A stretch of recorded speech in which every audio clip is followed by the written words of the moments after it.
يا أيها الذين آمنوا أطيعوا الله وأطيعوا الرسول وأولي الأمر منكم. Assalamualaikum warahmatullahi wabarakatuh.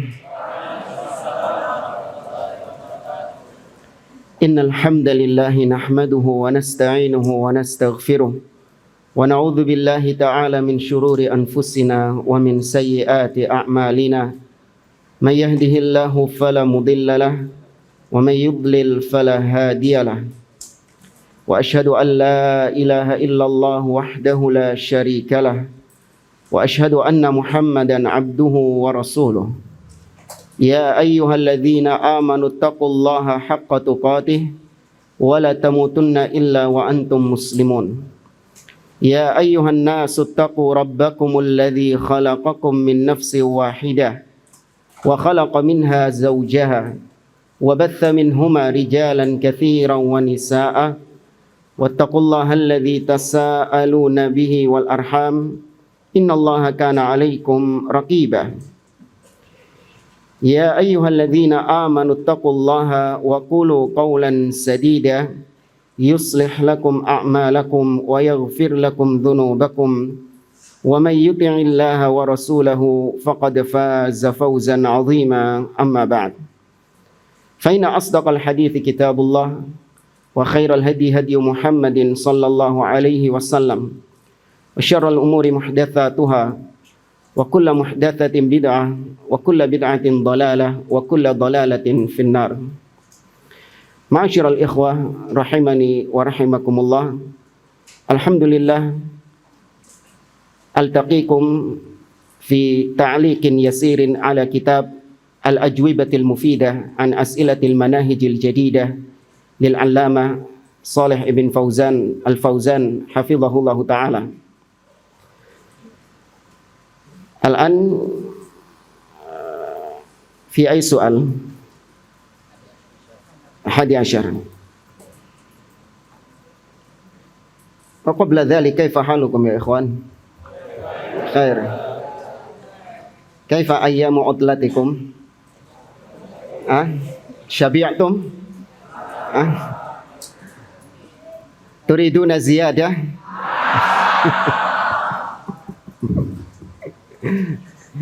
Insyaallah. Qala as-sa'il jama'atut tabligh ala sabilil mithal yaqulun. Orang-orang jamaah tabligh ini hanya sebatas contoh saja dari ahlil bid'ah. Jadi yang dimaksud sama penanya ini ahlil bid'ah kulluhum yuriduna al-khair. Semua ahlil bid'ah kalau secara niat ya secara asal ya mereka itu sebenarnya punya keinginan yang baik. Ya memang ada di antara ahlil bid'ah yang memang sudah sejak awal keinginannya itu buruk. Tapi ini alal aghlab secara umum ahlil bid'ah mereka memiliki niat yang baik. Di antaranya adalah jamaah tabligh. Mereka mengatakan, nahnu nuridu an nasira ala manhaji ahli sunnati wal jamaah. Kami jamaah tabligh, kami itu ingin untuk berjalan meniti jalannya ahlu sunnah wal jamaah, meniti manhaj ahli sunnah wal jamaah. Walakin ba'duhum qad yukhti, tapi iya memang ada sebagian jamaah tabligh yang jatuh dalam kekeliruan. Memang ada katanya. Fayaqulun, kemudian mereka mengatakan, kaifa tahkumuna alaina wa tuhadziruna minna. Bagaimana bisa kalian menghukumi kami sebagai ahlil bid'ah dan kalian mentahdzir, memperingatkan manusia dari kesesatan kami. Padahal kami ini niatnya pengen untuk meniti jalan ahlus sunnah wal jamaah. Cuman memang ada kekeliruan di dalamnya. Sebagaimana kalau kita mau tambahkan, sebagaimana ahlul bid'ah juga berkata, kalian juga sama wahai salafiyun, wahai ahlus sunnah. Di antara kalian juga ada yang jatuh dalam kekeliruan, jatuh dalam kesalahan. Kenapa kalian gak membid'ahkan diri kalian sendiri? Dan kalian membid'ahkan, menyesatkan kelompok lain seperti seperti jamaah tabligh. Kalau dari sisi ini bagaimana jawabnya? Paham syubhatnya? Ya, jadi ingin menyamakan antara jalannya jamaah tabligh dengan jalannya ahlu sunnah dengan berkata, kami jamaah tabligh sama seperti kalian, yaitu sama-sama ingin meniti jalan yang hak, sama-sama ingin mencapai kebenaran. Jamaah tabligh ingin meniti kebenaran, ahlu sunnah juga ingin meniti kebenaran, sampai kepada kebenaran. Tapi ternyata di antara kami jamaah tabligh ada memang yang jatuh dalam kekeliruan. Sebagaimana kalian wahai ahlu sunnah, ada di antara kalian yang juga jatuh dalam kekeliruan. Tapi apakah fair, apakah adil kalau cuman kami yang dikatakan ahlil bid'ah, kami yang disesatkan, sedangkan kalian tidak tersesat? Famal jawab.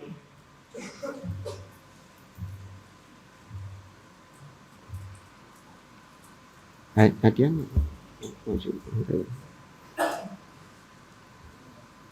Naam. Al-akhta. Naam, al-akhta mutanawwi'ah. Kesalahan itu bermacam-macam. Dilihat dulu apa kesalahan yang kalian maksud dari ahlu sunnah itu. Kalau kesalahan yang dimaksud adalah kesalahan, kekeliruan-kekeliruan yang alladzi la yasuhul khilaf, kekeliruan yang tidak boleh ada perselisihan di dalamnya, maka yubadda, orangnya langsung dibid'ahkan meskipun dia dari ahlu sunnah. Tapi kalau kekeliruan yang kalian maksud adalah kekeliruan yang yasuhu fihil khilaf, yang memang boleh untuk berbeda pendapat di situ, fi mahallil ijtihad, kekeliruan-kekeliruan yang masih dalam ranah ijtihad, maka la yubadda' wa la yudhallal, orangnya tidak boleh disesatkan dan tidak boleh dibid'ahkan. Nah, sedangkan nanti kita akan pelajari kekeliruannya jamaah tabligh itu fima la yasuhul khilaf, kekeliruan-kekeliruan yang tidak diperkenankan, tidak ditolerir ada khilaf di situ. Nanti akan kita bawakan dari referensi lain tentang ini. Baik, kita lanjut ke jawaban dari Syekh. Kata Syekh, jama'atut tabligh kataba anhum man dhahabu ma'ahum wa darasuhum wa katabu anhumul katsir wa syakhasul akhta' allati 'indahum. Tentang jamaah tabligh itu sudah banyak sekali orang-orang yang sudah menulis tentang kekeliruan-kekeliruan jamaah tabligh ini. Dan yang menulis tentang kekeliruan jamaah tabligh bukan orang-orang yang di luar jamaah tabligh, bukan. Tapi adalah orang-orang yang memang pernah berkecimpung bersama jamaah tabligh, yang menjadi saksi betapa bobroknya, betapa menyimpangnya jamaah tabligh ini. Wa syahida syahidun min ahliha, itu persaksian yang lebih kuat karena persaksian dari orang dalam, orang-orang yang pernah khuruj bersama mereka, orang-orang yang pernah berkumpul, bergaul bersama mereka, banyak. Mereka semua menyingkap, membongkar penyimpangan-penyimpangan jamaah tabligh. Fa'alaikum an taqra'u ma kutiba anhum liyatabayyan lakumul hukmu fi hadha. Maka wajib bagi Anda, wajib bagi kalian untuk membaca kitab-kitab tersebut agar nampak bagaimana kesesatan-kesesatan mereka. Kalau nggak salah, Al-Ustadz Abdurrahman Thayyib pernah membahas satu tema khusus di sini tentang kesesatan jamaah tabligh. Ya. Nasitum ansakum syaitan. Sahih walala. Man yadkurli al-akhta' inda jama'ati tabligh. Sudah, Ustadz sampai bawa kitabnya itu, nggak salah itu. Berat-berat bawa kitab, antum lupakan gimana? Saya sebutkan ya, 3 saja lah. Apa penyimpangan yang paling utama, yang paling besar dari jamaah tabligh? Berapa bulan yang lalu itu? Coba antum cek di YouTube. Apa sudah tahunan dah? Hah? Kayaknya enggak kok, sudah di ruangan ini kok. Iya. Ini ruangan ini juga enggak lama-lama banget. Karena ingat itu, Ustadz bawa kitab-kitab tentang jamaah tabligh. Di antaranya kitab yang ditulis oleh Syekh Muhammad bin Nasir Al-Uraini. Demikian juga kitab yang diberikan kata pengantar oleh Syekh Saleh bin Fauzan, yaitu Kashfus Sitar. Kitabnya kecil. Ada Al-Qaulul Baligh. Itu dibawa semua sama Ustadz itu waktu itu. Jamaah. Naam. Di antara kesesatan jamaah tabligh yang terbesar adalah mereka beramal hanya dengan bermodalkan hadis-hadis yang lemah dan hadis-hadis yang palsu. Nanti ada penjelasan lebih lanjut. Terus apa lagi? La yahtamuna bida'wati tauhid. Tidak memprioritaskan dakwah kepada at-tauhid. Kemudian juga la yarawna ingkarul munkar. Mereka tidak memandang dakwah itu mengingkari kemungkaran. Enggak boleh mengingkari kemungkaran itu. Ya, karena mengingkari kemungkaran itu bisa membuat mad'u, orang yang didakwai, jadi lari. Maka enggak usah mengingkari kemungkaran, cukup al-amru bil ma'ruf wan nahyi 'anil munkar, enggak usah. Ya, mereka jatuh dalam kesyirikan. Mereka sukanya dengan kisah-kisah yang khurafat, kisah-kisah yang khayal, berdakwah tanpa ilmu, banyak. Nanti insya Allah kita akan bawakan dari tulisan yang lain. Secara umum sudah diperinci kesesatan-kesesatan jamaah tabligh oleh Ustadz Abdurrahman Thayyib waktu di sini. Jadi ana harap antum murojaah kembali. Emang bisa murojaah kembali, lihat videonya gitu? Nggak bisa ya? Ya apa yang antum catat lah dari kajian beliau. Ya kalau antum nyatet insya Allah ada. Maka ana tidak mengulang kembali poin-poin yang disampaikan oleh Al-Ustadz Abdurrahman Thayyib hafizahullah. Dari referensi-referensi yang sudah beliau bawakan, tidak ana ulangi lagi. Termasuk diantaranya apa yang ada di footnote itu. Itu referensi-referensi yang sudah dibacakan, dijelaskan oleh Al-Ustadz Abdurrahman Thayyib waktu kajian waktu itu. Namun, insya Allah ana akan bawakan referensi lain yang berbeda dari apa yang disampaikan oleh Al-Ustadz Abdurrahman Thayyib dulu itu. Yaitu ana bawakan referensi dari apa yang disampaikan di muhadharahnya Syekh Ad-Doktor Abdul Aziz Ar-Royis yang berjudul Hiwar Ma'at Tablighi. Ya, Hiwar Ma'at Tablighi. Dan ini sudah ditafrigh, sudah ditranskrip menjadi sebuah kitab, menjadi sebuah buku ceramah beliau ini, Hiwar Ma'at Tablighi. Di sini beliau memberikan dua muqaddimah terlebih dahulu. Ini kita ringkaskan saja. Di muqaddimah yang pertama, beliau mengajak kepada setiap muslim, apalagi seorang da'i ilallah, seorang yang berdakwah di jalan Allah Subhanahu wa taala, agar hendaklah semua yang dia amalkan itu hanya mengharapkan ridha Allah Subhanahu wa taala. Salatnya, puasanya, termasuk diantaranya adalah dakwah yang dia lakukan. Ya, dakwah yang dia jalankan hendaklah senantiasa mengharapkan ridha Allah Subhanahu wa taala, tidak mengharapkan perkara-perkara duniawi. Ya, itu kesimpulan yang disampaikan di muqaddimah yang pertama. Kemudian di muqaddimah yang kedua, beliau menekankan tentang mizan kulli dakwah. Timbangan atau barometer kita dalam menimbang pergerakan-pergerakan dakwah yang ada, itu adalah dengan kitabullah dan sunnah Nabi SAW dan apa yang dipahami oleh para as-salaf. Ini adalah barometer ahlus sunnah dalam menimbang semua dakwah-dakwah yang ada. Tidak seperti Ikhwanul Muslimin yang pernah kita sampaikan di pertemuan-pertemuan yang lalu, di mana tokoh mereka Hasan al-Banna, mereka itu timbangannya adalah menurut organisasi mereka. Famauqifuna, kata Hasan al-Banna, famauqifuna minad da'awat an-nazinaha bimizat an-nazinaha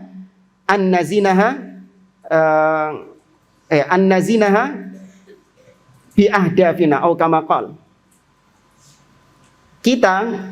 Sikap kita terhadap dakwah-dakwah di luar Ikhwanul Muslimin, yaitu kita timbang dakwah mereka dengan dakwatina, dengan dakwah kita, dengan tujuan-tujuan dan agenda-agenda organisasi kita. Fama wafaqana famarhaban. Kalau dakwah-dakwah di luar Ikhwanul Muslimin sesuai dengan agenda kita, sesuai dengan visi dan misi kita, maka welcome, kita terima. Fama khalafana fanahnu bura'a'u minhu. Tapi apa yang berbeda dengan kita, menyelisihi dakwah kita, maka kita berlepas diri darinya. Jadi mizannya, timbangannya apa tadi? Organisasi. Tapi kalau ahlu sunnah tidak, kita menimbang dakwah-dakwah yang ada dengan kitabullah, sunnah Nabi SAW, dan apa yang dipahami oleh para salafus soleh. Kemudian beliau membawakan beberapa dalil-dalil yang umum, ya, seperti dalam surah An-Nisa, fa in tanaza'tum fi syai'in farudduhu ilallahi war rasul, dan seterusnya. Maka dengan timbangan itulah kita menimbang semua pergerakan-pergerakan dakwah, termasuk nanti ketika kita menimbang model dakwahnya Jamaat Tabligh. Ya, kita mengkritisi Jamaat Tabligh, kita memvonis Jamaat Tabligh itu adalah dakwah yang sesat, dakwah yang menyimpang, dengan timbangan apa? Timbangan yang syar'i. Bukan timbangan hawa nafsu, bukan timbangan enggak sesuai dengan organisasi kita, enggak sesuai dengan visi dan misi kita, tidak. Tapi ketika kita mengatakan bahwa kelompok ini menyimpang, firqah ini sesat, ya fulan ini menyimpang, fulan ini sesat, itu semua timbangannya adalah timbangan yang syar'i. Dan ini yang ditekankan oleh beliau di muqaddimah yang kedua. Kemudian beliau menambahkan beberapa muqaddimah yang berkaitan dengan dakwah. Di antaranya kata beliau, husnun niyah la yadullu ala husnit tariqah. Niat yang baik itu tidak menunjukkan jalannya pasti benar, caranya pasti benar. Ya, niat yang baik itu bukan dalil bahwa jalan yang dia tempuh itu juga pasti benar, belum tentu. Ini penting untuk kita pahami, karena orang-orang banyak tertipu dengan Jamaat Tabligh karena dianggap mereka itu punya tujuan yang baik. Mereka punya maksud yang baik. Kok kalian sesat-sesatin sih? Jahat banget sih kalian ini. Ini orang baik niatnya untuk mengajak manusia ke jalan Allah. Iya kan? Untuk mengajak mereka sholat. Ini Jamaah Tabligh ini. Lihat orang-orang yang di luar itu. Anak pang, gelandangan, atau apa lagi. Mereka didatangi. Kemudian diajak untuk sholat. Niat mereka adalah untuk mengenalkan mereka, mengajak mereka kepada Islam, mengajak mereka untuk beribadah kepada Allah. Kok kalian sesat-sesatin sih? Kan niat mereka baik. Paham maksudnya ya? Jadi timbangan orang-orang awam, niat yang baik itu berarti caranya pasti benar. Tapi bagi ahli sunnah tidak. Modal niat saja tidak cukup untuk membuktikan bahwa dia di atas kebenaran. Ya, modal niat saja tidak cukup untuk membuktikan dia di atas kebenaran.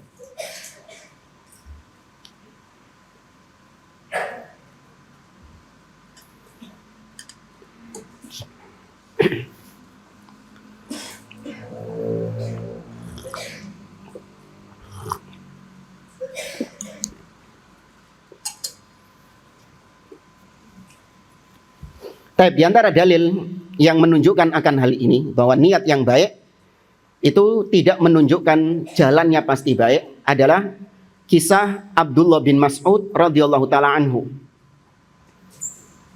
Di mana Abdullah bin Mas'ud, kisahnya masyhur, insyaallah antum sudah pernah mendengar kisah ini, mendatangi sekelompok orang yang sedang zikir berjamaah di masjid. Kemudian diingkari oleh Abdullah bin Mas'ud. Setelah itu apa kata mereka? Ya Aba Abdurrahman, ma aradna illal khair.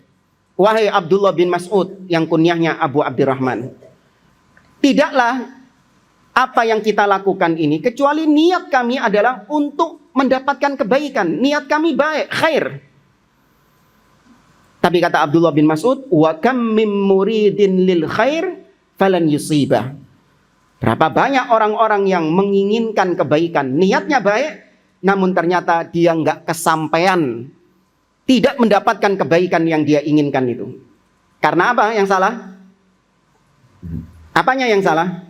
Caranya. Nah, di sini diberikan permisalan oleh beliau dari sisi logika. Seorang niat ingin pergi ke, ini kalau di Saudi dia pergi ke Madinah. Kita kasih contohnya di Indonesia saja. Antum pingin pergi ke Jakarta. Dari Surabaya ke Jakarta. Niatnya antum pingin pergi ke Jakarta. Tapi ternyata antum lewat jembatan Suramadu. Nyambung nggak? Tutup, nyampe nggak ke Jakarta? Nggak bakal nyampe. Ya, nggak bakal nyampe karena jalannya salah. Kok malah ke timur kau? Kalau ke Jakarta dari Surabaya ke arah mana? Ke arah barat. Loh, tapi saya niatnya ke Jakarta. Iya, nggak bakal tutup wis dah.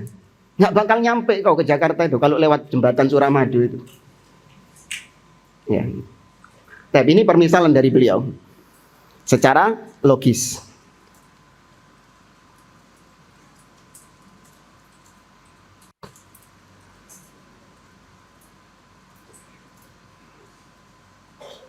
Kemudian yang berikutnya, kaidah berikutnya, husulun natijah la yadullu ala salahir rajul.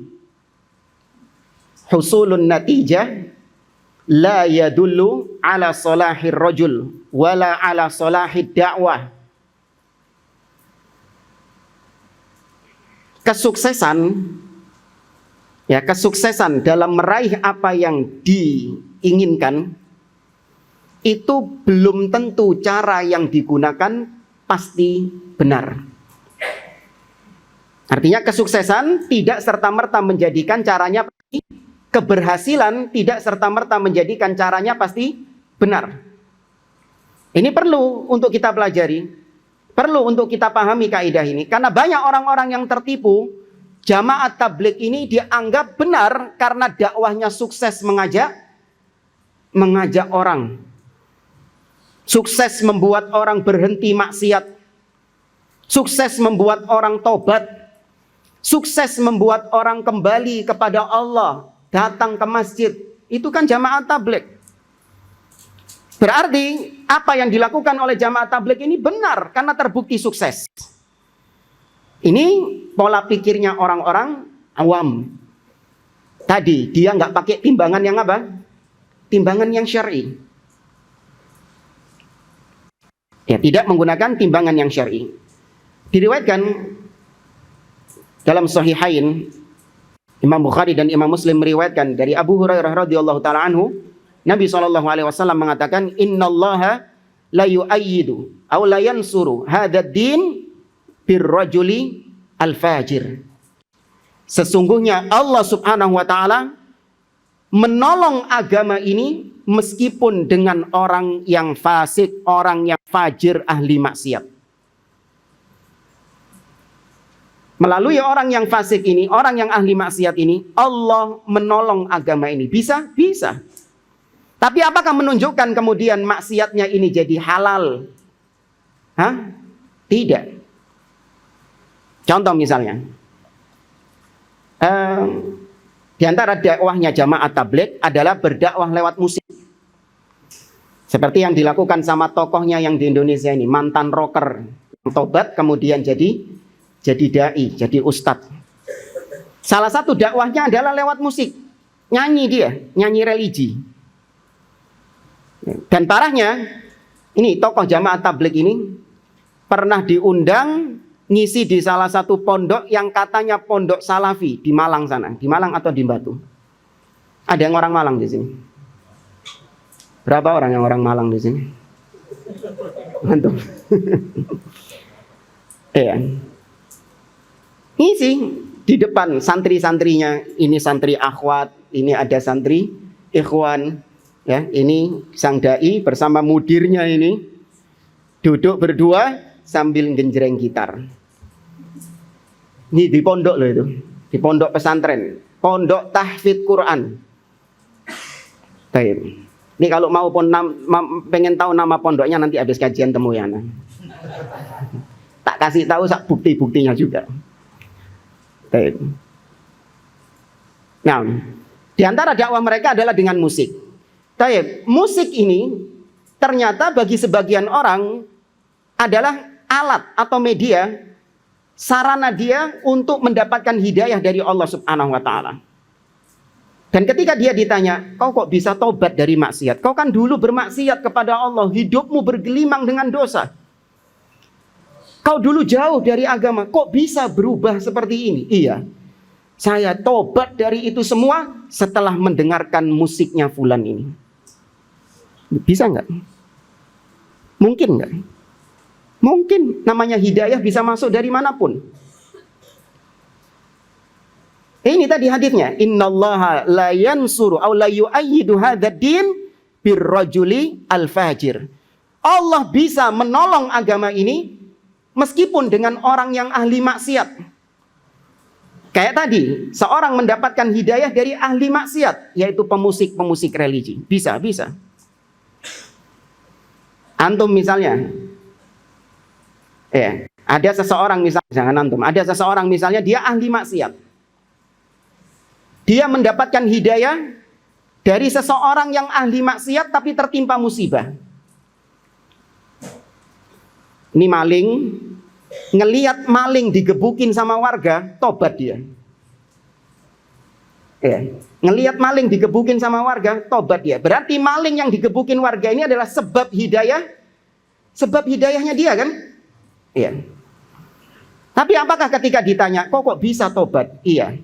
Karena saya ngelihat ada maling digebukin, makanya saya tobat. Kalau kau pengen tobat, kau cari maling yang digebukin dulu. Apa kayak gitu? Nah, enggak. Bisa dijadikan sarana untuk mencari hidayah.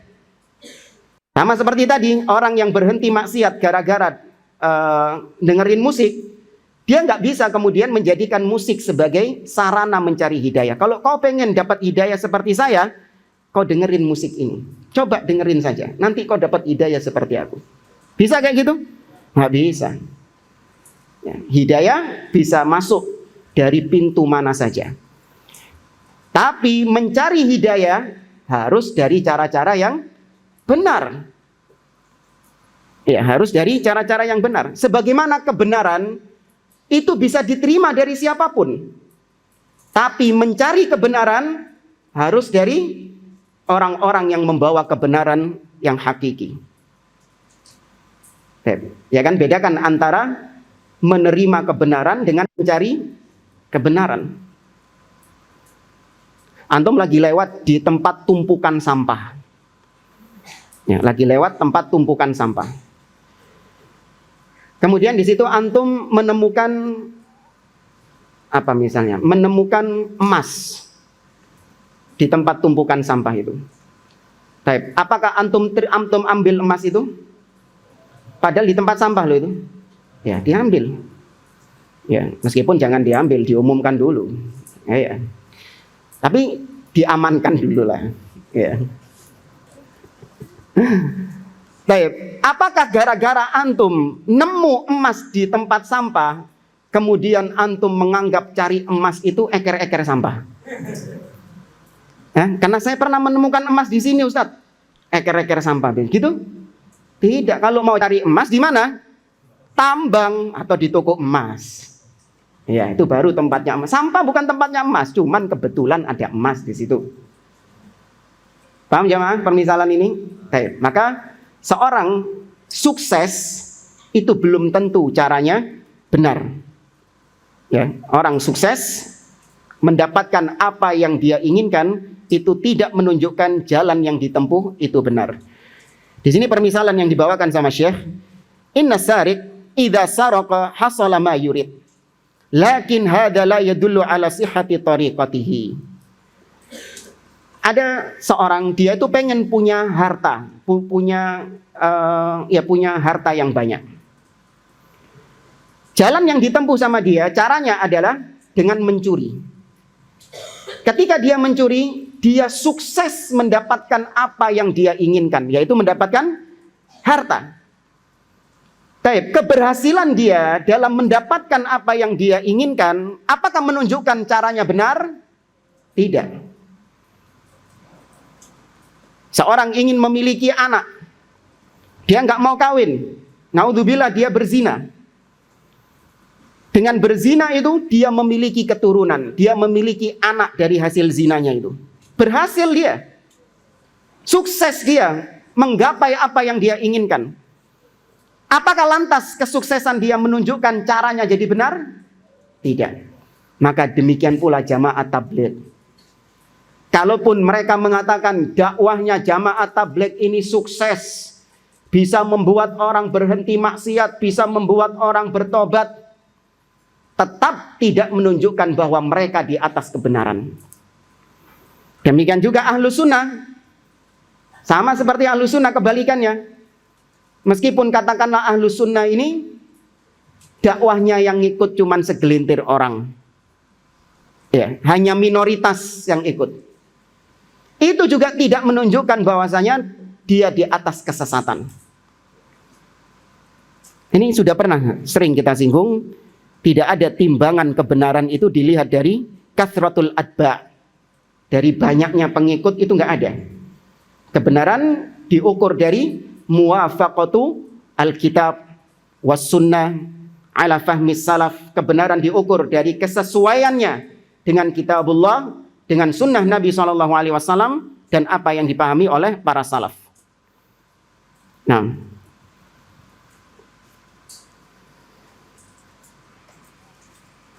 ya, ini kurang lebih sama. Kathratul adba' la yadullu ala sihhati dakwah. Banyaknya pengikut, followers, itu tidak menunjukkan berarti dakwahnya pasti benar. Nah, ini sering kita sampaikan supaya orang nggak tertipu. Ya, supaya orang tidak tertipu. Kelompok-kelompok ahlul bid'ah, mereka itu dianggap benar konsepnya, dianggap benar jalan beragamanya, hanya gara-gara followersnya banyak. Seorang ustadz, seorang dai itu dianggap di atas kebenaran karena memiliki followers yang banyak, memiliki pengikut yang banyak. Ini bukan dalil, itu bukan bukti kalau dia di atas kebenaran.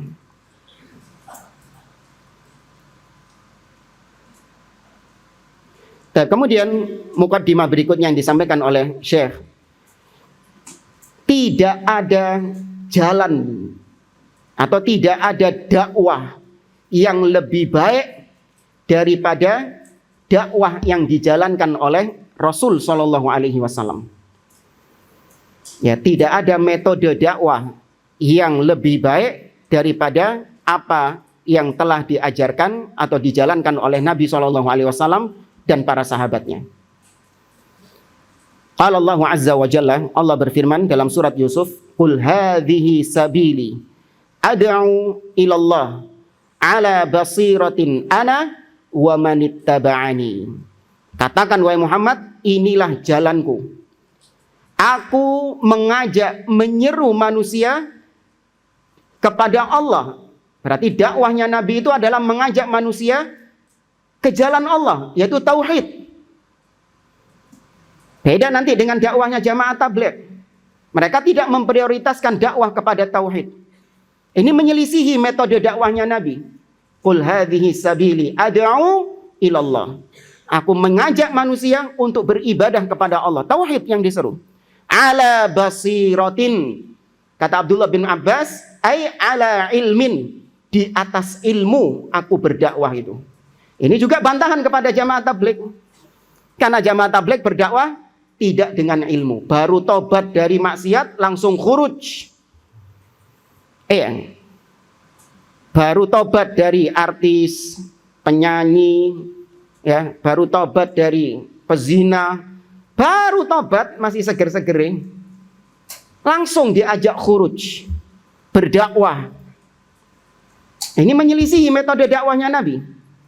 Kalau mereka mengatakan, oh iya itu zaman Nabi, masyarakatnya beda dengan masyarakat zaman sekarang. Tidak. Syariatnya Nabi salihun likulli zamanin wa makan. Apa yang disyariatkan Nabi SAW itu pasti baik di semua tempat dan di semua waktu. Jangan dibeda-bedakan. Ya, tidak dibeda-bedakan.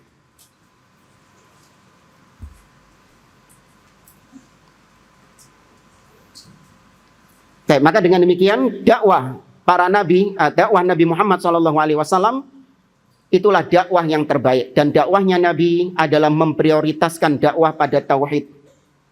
Meskipun tidak mengesampingkan perkara-perkara yang lain.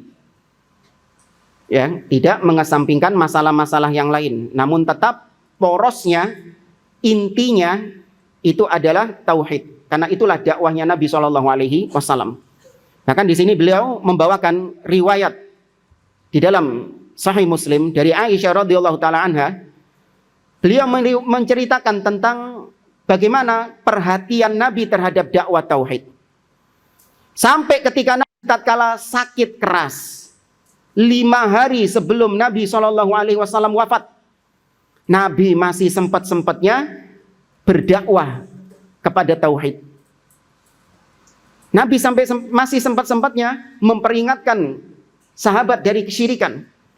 5 hari sebelum Nabi wafat, Nabi SAW mengatakan, ala wa inna man kana qablakum ittakhadhu qubur anbiya'ihim masajid. Ala fala tattakhidul qubur masajid fa inni anhaakum an dzalik. Ketahuilah umat-umat sebelum kalian, mereka menjadikan kuburan nabi-nabi mereka sebagai masjid. Maka jangan kalian menjadikan kuburan sebagai masjid, karena aku melarang dari hal itu. Ini diucapkan kepada para sahabat yang sudah lama ngaji sama Nabi SAW. Kira-kira tauhid mereka matang nggak sahabat ini? Matang, tapi tetap digembleng sama tauhid. Nggak kayak ada seorang dai yang mengatakan bahwasanya dakwah tauhid ini nggak perlu diulang-ulang. Kalau kita terus mengulang-ulang tauhid, maka sama saja kita menyamakan jamaah kita dengan Yahudi dan Nasrani. Karena Mu'ad bin Jabal ketika memprioritaskan dakwah tauhid, maka iya, sebab yang didakwai sama Mu'ad bin Jabal siapa? Al-Yahud wan Nasara. Ya, ini ya orang-orang yang menyimpang. Karena ciri khas dakwah salafiyah senantiasa menitik beratkan kepada tauhid, sebagaimana itulah dakwahnya Nabi SAW. Dan di antara metode dakwahnya Nabi adalah al-amru bil ma'ruf wan nahyi 'anil munkar. Itu metode dakwahnya Nabi. Sebagaimana Allah mengatakan dalam surah Ali Imran, kuntum khaira ummatin ukhrijat linnas ta'muruna bil ma'ruf wa tanhauna 'anil munkar wa tu'minuna billah. Allah juga mengisyaratkan tentang amar ma'ruf nahi munkar seperti wasiat Luqman kepada anaknya. Ya bunayya aqimis shalah wa'mur bil 'urfi wanha 'anil munkar wasbir 'ala ma asabak inna dzalika min azmil umur. Luqman memerintahkan anaknya untuk beramar ma'ruf plus nahi munkar. Itu dakwah. Dan sema'ruf-ma'rufnya yang ma'ruf, ya apa sih? Perkara yang paling ma'ruf adalah tauhid. Dan perkara yang paling munkar apa? Syirik. Kemudian bid'ah dan maksiat. Ya, tapi ternyata dakwahnya jamaah tabligh tidak pakai nahi mungkar, hanya sebatas amar ma'ruf saja. Ini sudah menyimpang dari dakwahnya Nabi SAW. Kemudian juga tentang metode wasail dakwah, sarana-sarana dalam berdakwah. Ini sudah pernah kita singgung, tapi wallahu a'lam, kalau liburan telah melupakan antum. Kalau liburan menjadikan antum lupa, wallahu a'lam. Ini juga pernah kita singgung tentang sarana dakwah. Jamaah tabligh mereka menggunakan sarana-sarana dakwah yang haram, seperti lewat musik, nasyid-nasyid, atau dengan menggunakan apa istilahnya, film, film-film religi gitu loh. Ya, itu kan wasilah, sarana untuk berdakwah juga. Maka pertanyaannya, sarana dakwah ini, coba fokus ya, perhatikan. Sarana dakwah tauqifiyah atau tidak? Sarana dakwah itu tauqifi artinya harus berhenti pada dalil. Kalau sarana itu ada dalilnya kita lakukan, kalau sarananya itu nggak ada dalilnya kita tidak melakukannya. Dalam dakwah maksudnya. Tauqifi atau ghairu tauqifi? Maka dilihat terlebih dahulu. Ada tafsil, ada penjelasannya, perinciannya. Siapa yang bisa menjelaskan perinciannya?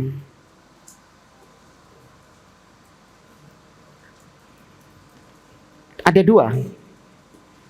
Syarat kita boleh menggunakan sarana dakwah tersebut ada dua. Kalau nggak ada dua syarat ini, berarti itu sarana dakwah yang bid'ah.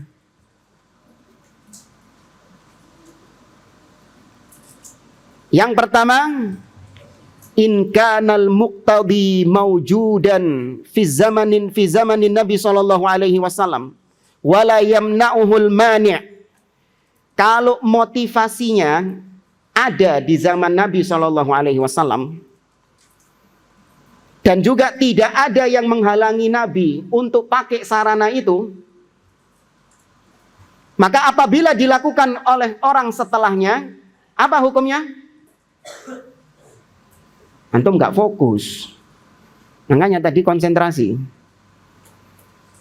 Motivasinya, dorongannya ada di zaman Nabi. Nabi punya motivasi itu. Dan juga tidak ada yang mencegah Nabi untuk pakai sarana dakwah itu. Tapi ternyata nggak dipakai sama Nabi. Aneh kan? Nabi punya motivasi dan nggak ada yang menghalangi Nabi, tapi nggak dipakai sama Nabi. Lah kalau dipakai sama orang setelahnya, jatuhnya apa? Bid'ah. Ya, tapi kalau tidak ada dua syarat ini, salah satu dari dua syarat ini, maka tidak bid'ah. Contohnya tadi dengan musik. Orang-orang yang berdakwah lewat musik, nasyid, atau lewat sinetron tadi, motivasi mereka adalah lihidayatin nas, supaya orang-orang dapat hidayah, supaya orang-orang mengenal Islam, mau datang ke masjid, ya, mau bertobat, meninggalkan maksiatnya. Itu motivasinya. Nabi punya nggak motivasi seperti itu? Punya. Nabi itu orang yang paling semangat memberikan hidayah kepada manusia. Terus yang kedua, apa yang menghalangi Nabi untuk pakai alat musik? Apa alat musik belum ada? Sudah ada. Alat musik sudah ada. Tidak ada yang melarang Nabi, menghalangi Nabi untuk pakai alat musik. Nggak ada. Kalau Nabi mau, bisa Nabi pakai alat musik. Bisa. Tapi kenapa nggak dilakukan sama Nabi? Karena memang itu bukan sarana dakwah. Maka apabila dilakukan oleh orang setelahnya, jatuhnya bid'ah. Meskipun mendapatkan hasil. Awas, ini kembali ke tadi.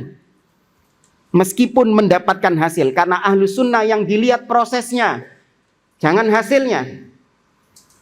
Yang dilihat prosesnya, bukan hasilnya. Hasil itu tidak menunjukkan prosesnya pasti benar. Anak mau tanya sama antum. Ada dua orang, sama-sama naik motor dari Surabaya ke Jakarta, naik sepeda motor. Orang yang pertama, dia naik motor dengan taat rambu lalu lintas, helmnya dipakai, ya, kemudian rambu-rambu ditaati, lampu merah berhenti, Ya, kemudian sepeda motornya dicek semua sama dia, lampunya nyala, spionnya ada, ya, remnya berfungsi dan seterusnya. Tapi ternyata belum sampai Jakarta, kecelakaan dia. Kecelakaan, nggak nyampe Jakarta dia, nyampenya ke rumah sakit. Temannya dia, orang kedua, sama berangkat ke Jakarta juga. Tapi dia nggak taat rambu lalu lintas, nggak pakai helm. Ya, sepeda motornya nggak dicek sama dia, spionnya nggak ada, lampunya mati, lampu sen ratingnya nggak ada. Oh iya, bayang remnya nggak ada juga, blong. Wah, lawan arus pisan. Surabaya sampai Jakarta lawan arus. Bayangkan. Tapi totok jamaah. Sampai dia ke Jakarta, video call sama yang sakit itu. Sampai Jakarta dia, sukses dia sampai tujuannya. Taib. Dari dua orang ini, cara siapa yang benar? Tapi kecelakaan dia. Kok antum benarkan? Yang antum benarkan apa ya? Proses. Hasil di tangan Allah Subhanahu wa taala. Ini yang sampai Jakarta ini tetap kita katakan caramu salah. Meskipun kau sampai ke Jakarta, sukses sampai ke sana, caramu salah. Gak kena ditiru, gak bisa ditiru caramu itu. Paham tuh jamaah? Ya.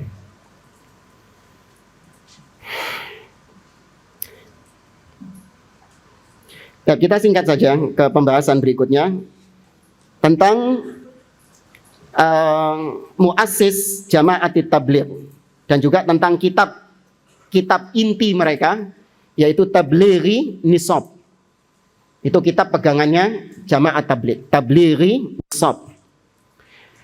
Jama'at Tabligh itu didirikan oleh Muhammad Ilyas ibn Muhammad ibn Ismail Al-Kandahlawi, seorang Hanafi secara madhab, tapi Asy'ari dan Maturidi secara akidah.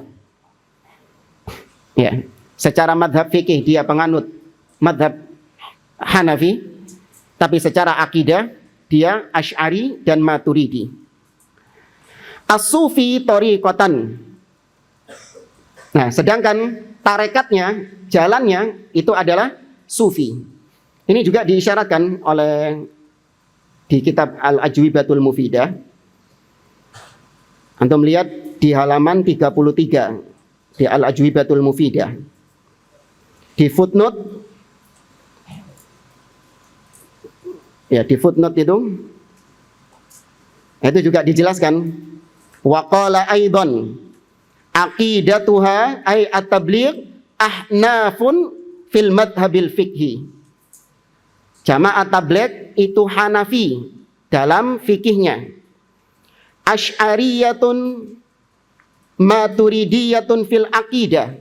Dalam akidah menganut Asy'ariyah dan Maturidiyah. Kemudian dalam tarekatnya Jisyatiyah, Naqsyabandiyah, Qadiriyah, terus apa ini?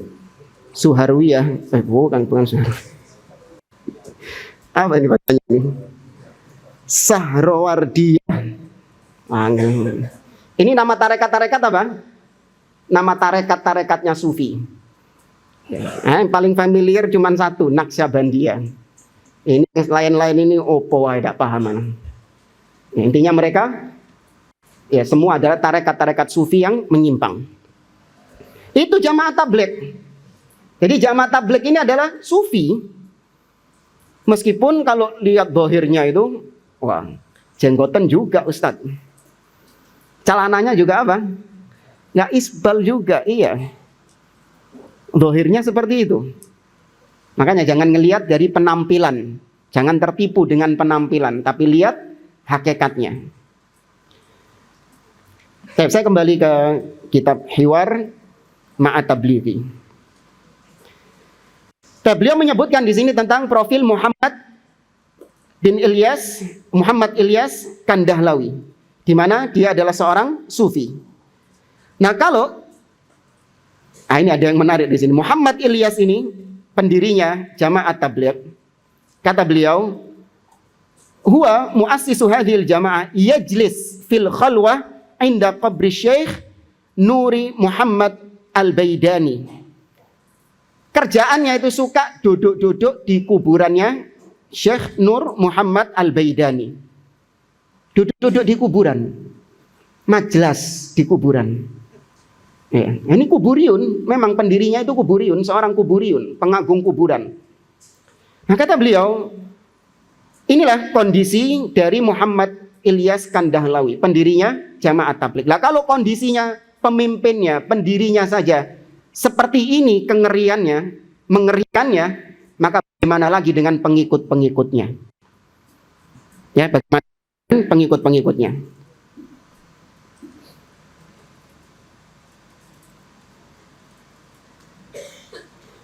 Kemudian berkaitan dengan kitab yang tadi kita sebutkan, Tablighi Nisab.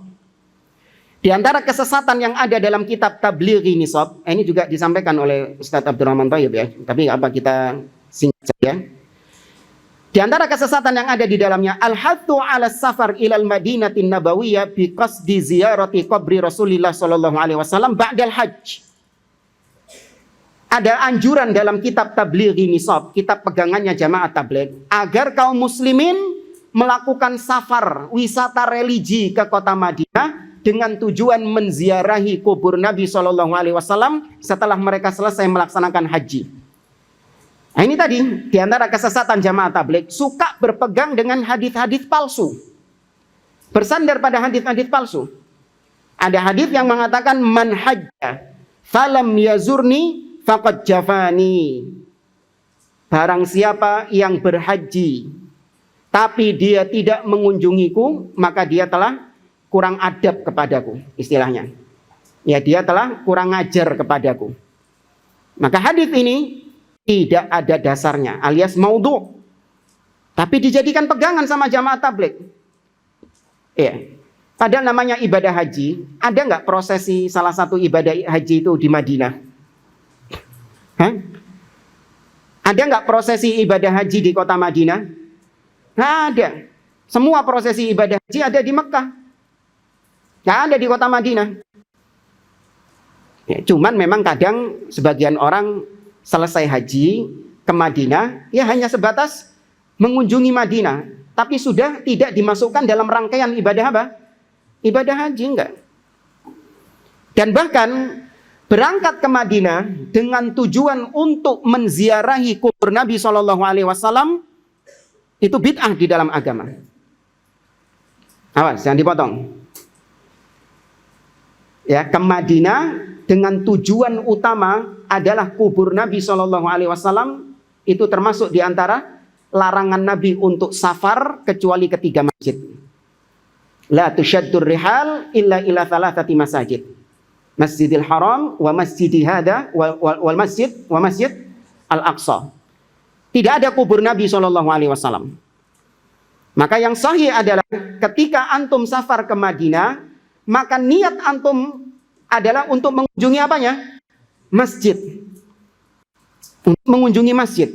Baru kemudian niat kedua adalah sekalian untuk ziarah ke makam Nabi SAW. Bukan tujuan utamanya langsung kuburan, enggak. Paham di sini jamaah? Ya. Kemudian yang kedua, al-hathu 'ala tawajjuh li qabrin Nabi SAW bid-du'ail ati. Dalam kitab Tablighi Nisab itu diajarkan untuk berdoa langsung kepada Nabi Muhammad SAW dengan mengatakan, ya Rasulullah, as'aluka syafa'ah. Apa hukumnya ini? Syirik. Karena syafaat milik Allah. La yutlab illallah. Tidak boleh diminta syafaat kecuali hanya kepada Allah Subhanahu wa taala. Allah mengatakan, qul lillahi syafa'atu jami'a. Man dzalladzi yashfa'u 'indahu illa bi'idznih. Syafaat hanya milik Allah Subhanahu wa taala, bukan milik Nabi. Kemudian perkara yang ketiga, ini yang lebih konyol juga. Tentang bagaimana ketika kita menziarahi kubur Nabi, di samping Nabi ada siapa di situ? Abu Bakar dan Umar. Bagaimana cara salam kita kepada Abu Bakar dan Umar? Diajarkan dalam kitabnya Jamaah Tabligh itu. cara menyalami Abu Bakar dan Umar. Yaitu mengucapkan, jangan dipraktekkan, Mas. Ya, ini salah, keliru. Yaitu mengucapkan ji'na kama natawassalu bikuma ila Rasulillah sallallahu alaihi wasallam ishfa'lana wa lana rabbana. Wahai Abu Bakar dan Umar, kami mendatangi kalian berdua untuk bertawasul kepadamu. Jadi bertawasul kepada Abu Bakar dan Umar, ya, engkau sampaikan kepada Rasul agar Rasul menyampaikan kepada Allah Subhanahu wa taala. Angel ini. Lewat Abu Bakar, Umar, nanti kepada Rasul, nanti kepada Allah Subhanahu wa taala. Ahlussunnah gampang. Ud'uni astajib lakum. Doa langsung kepada Allah Subhanahu wa taala.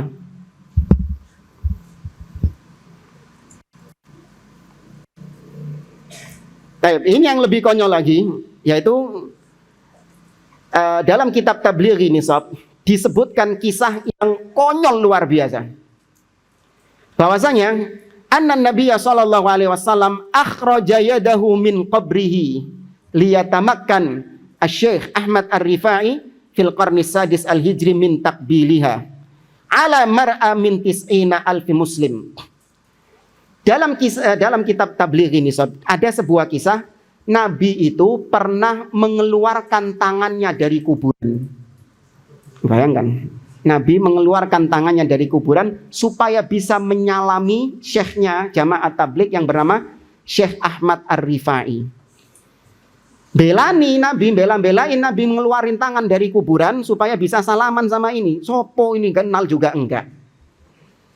Sedangkan sahabat-sahabat yang dicintai sama Nabi, Abu Bakar, Umar, istri Nabi Aisyah radhiyallahu taala anha yang sedih dengan kepergian Nabi, nggak sampai segitunya Nabi ngeluarin tangan.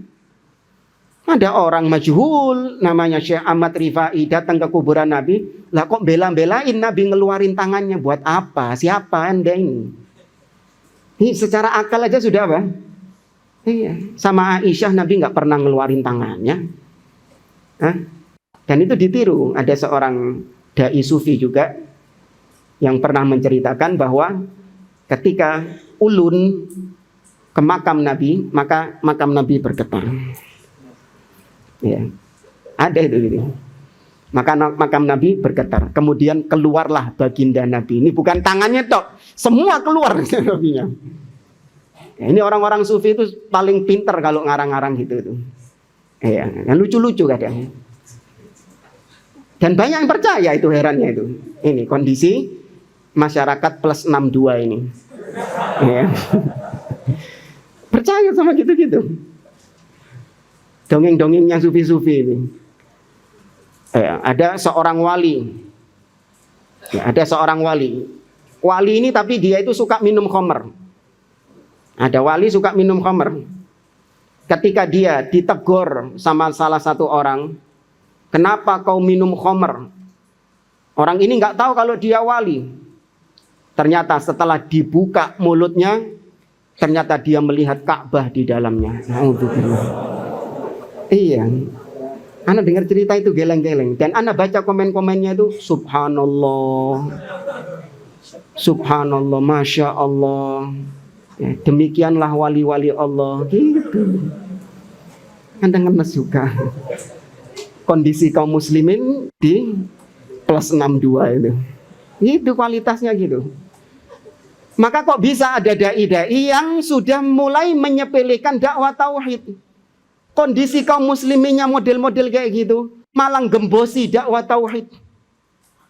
Digembosi dakwah tauhid ini, jangan tauhid terus. Sedangkan kondisi kaum muslimin butuh terhadap dakwah tauhid. Kualitas mereka seperti itu, kok masih digembosi dakwah tauhid ini? Na'udzubillah. Ya. Kurang berapa menit? Sampai selesai. Saya cukupkan sampai di sini. Sebenarnya masih banyak yang dibawakan oleh Syekh Abdul Aziz Ar-Rayis. Tapi ini semua saya rasa sudah terwakili. Mungkin terwakili, sudah lebih banyak disampaikan oleh Ustadz Abdurrahman Thayyib. Ya, roji'u, dimurojaah kembali pelajaran beliau tentang kesesatan jamaah tabligh. Na'am, wallahu a'lam.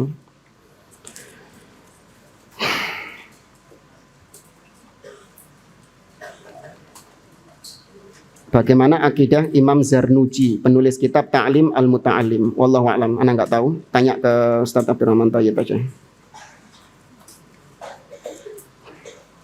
Dari yang lain, hal min soal?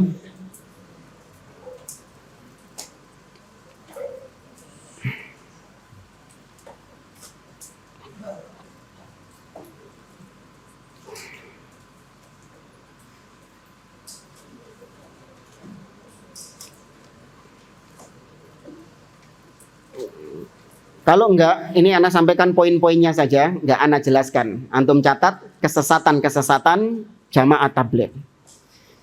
Supaya kalau antum ditanya, emang jamaah tabligh sesatnya apa? Ini poin-poinnya. Yang pertama, tadi, jamaah tabligh itu meremehkan dakwah tauhid. Meremehkan dakwah tauhid. Maksudnya tauhid uluhiyah, karena tauhid yang dipegang sama mereka itu hanya tauhid rububiyah saja. Mereka mengartikan la ilaha illallah dengan la qadir alal ikhtira' illallah. Tidak ada yang mampu menciptakan kecuali Allah. Nah, ini tauhid apa? Rububiyah. Ya, tapi tauhid uluhiyah, apalagi asma wa sifat, nggak ada pembahasannya di jamaah tabligh. Nggak mementingkan dakwah kepada tauhid dan juga tidak mengingkari kesyirikan. Kemudian yang kedua, anna jama'at tabligh tuda'imut tasawuf. Kelompok jamaah tabligh ini sangat mensupport dakwah tasawuf atau sufi. Karena jamaah tabligh bagian dari mereka. Sebagaimana Ikhwanul Muslimin juga sama. Mensupport tasawuf.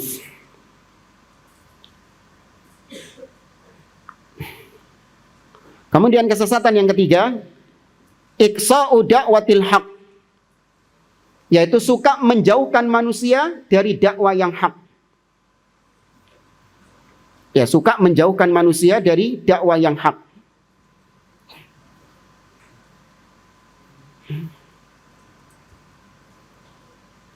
Yang keempat, jama'atut tabligh tukthirut ta'an fil ilmi wal ulama talmihan wa tasrihan. Jamaah tabligh itu sering, ya, hobinya itu mencela ulama, baik secara sindiran ataupun terang-terangan.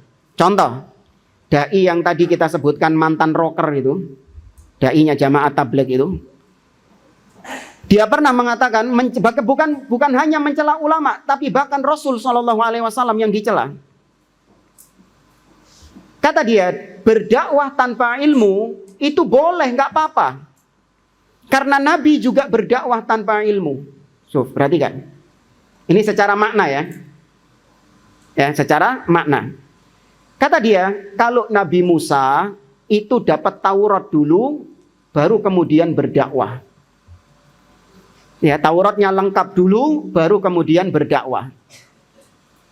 Tapi kalau Nabi Muhammad SAW itu nggak harus nunggu Al-Quran lengkap dulu. Nabi hanya dapat 1 ayat, 2 ayat, Nabi berdakwah. Nah, ini menunjukkan bahwa Nabi, kata dia, berdakwah meskipun beliau belum mendapatkan Al-Quran secara utuh. Berdakwah tanpa ilmu berarti. Naudzubillah. Mereka mengatakan bedanya ulama-ulama salafi dengan jamaah tabligh seperti sumur dan sungai. Kalau ulama-ulama salafi itu, orang kalau mau ngambil air, kan sumur kan, maka orangnya apa dulu? Orangnya datang dulu ke sumur, kemudian nimba sumurnya. Repot. Sedangkan kita jamaah tabligh itu seperti sungai. Orang nggak perlu mendatanginya. Ya, sungainya yang datang kepada orang tersebut. Maka kita jawab, Kalau sungai yang kalian maksud, sungai itu adalah diri kalian, wahai jamaah tabligh. Sedangkan kalian punya segudang penyimpangan, kesyirikan, kebid'ahan, maka sungainya itu adalah got, selokan. Benar mengalir, tapi airnya apa? Kotor, airnya keruh, yaitu kalian itu. Got, selokan, cocok wis. Nggak apa-apa wis, para ulama dibilang sumur nggak apa-apa. Ahlus sunnah dibilang sumur nggak apa-apa. Ya itu mencela ulama kan itu kan? Ya, karena menganggap ulama itu maunya diem di masjid, ngajarkan ilmu di majelis-majelis, nggak mau keluar jalan ke tempat-tempat pelacuran, ke diskotik gitu, nggak mau. Dakwahnya cuma di masjid saja, nggak mau jemput bola gitu. Ya. Baik. Kemudian yang ke berapa? Yang kelima, anna jama'at tabligh mafrakhatun litakfiriyin. Jamaah tabligh itu adalah jembatan menuju takfiri, teroris. Di sini beliau menyebutkan tentang peristiwa Juhaiman. Tahu peristiwa Juhaiman? Ya, tahun di sini beliau bilang 1400 Hijriah. Kalau Masehinya tahun berapa? 79. Ya. Sudah lahir antum? Belum ya? Ustaz sudah lahir. Belum ya? Peristiwa apa Juhaiman itu? Peristiwa apa Juhaiman? Gak pernah dengar antum? Jadi Juhaiman ini adalah seseorang yang memimpin pergolakan di Masjidil Haram. Jadi Masjidil Haram dikepung sama dia.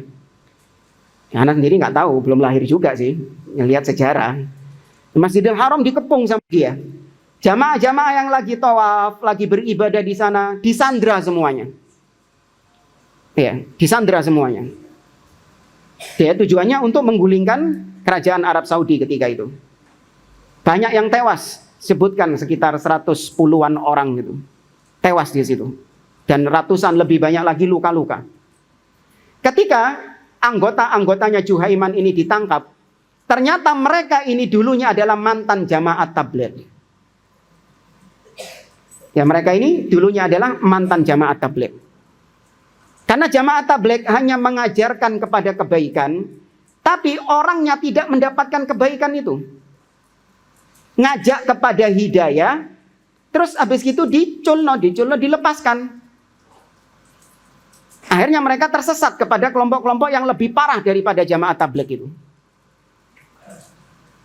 Maka jamaah tabligh itu jalan menuju takfiri, jembatan menuju takfiri. Ada pertanyaan, apakah karma itu ada? Itu karma keyakinan orang-orang Hindu ya. Artinya apa yang kita lakukan itu kita pasti akan mendapatkan sesuai dengan apa yang kita lakukan. Ini beda ya sama al-jaza min jinsil amal. Beda. Kalau karma itu sawaun bisawa. Konsepnya karma itu kau melakukan perbuatan itu, nanti kau akan persis dibalas seperti itu. Entah itu kebaikan atau keburukan. Adapun al-jaza min jinsil amal itu terkadang nggak persis. Terkadang berbeda. Contoh misalnya, orang-orang Yahudi, kenapa mereka dihukum oleh Allah menjadi kera? Wa ja'ala minhumul qiradata wal khanazir. Kenapa? Karena perbuatan mereka itu menyerupai kera. Kera itu seperti manusia tapi bukan manusia kan? Seperti manusia tapi bukan manusia. Nah, perbuatannya orang-orang Yahudi juga gitu. Seakan-akan itu taat kepada Allah, padahal itu adalah durhaka kepada Allah. Yaitu mereka ketika diperintahkan untuk tidak bekerja di hari Sabtu, mereka memasang jala di hari Jumat dan mengambilnya di hari Ahad. Was'alhum 'anil qaryatil lati kanat hadiratal bahri idh ya'duna fis sabti hitan idh ya'duna apa? Yauma sabtihim syurra'a wa yauma la yasbituna la ta'tihim. Dalam surat Al-A'raf. idh ya'duna hitanuhum fis sabti. Nah, di hari Sabtu mereka yaitu meletakkan jala, ya, meletakkan jala ikan tersebut, kemudian diambilnya di hari Ahad. Seakan-akan mereka taat kepada Allah. Enggak, kami hari Sabtu enggak bekerja kok memang. Tapi padahal itu durhaka kepada Allah Subhanahu wa taala. Maka sama seperti monyet tadi. Ini konsep al-jaza min jinsil amal. Orang-orang yang beriman akan mendapatkan surga. Apakah surga ini setara dengan perbuatan mereka, amal soleh mereka? Tidak. Ya, tidak setara dengan amal soleh mereka. Nah, dan terkadang diampuni sama Allah. Orang berbuat maksiat, berbuat kezaliman kepada orang lain. Ketika dia bertobat kepada Allah, maka ya sudah, Allah tidak akan memberikan azab kepada dia, baik di dunia ataupun di akhirat, karena dia sudah diampuni. Tapi kalau karma, enggak. Pasti kau akan mendapatkan apa yang kau lakukan itu. Nah, ini tidak ada di dalam Islam karma seperti itu. Wallahu a'lam.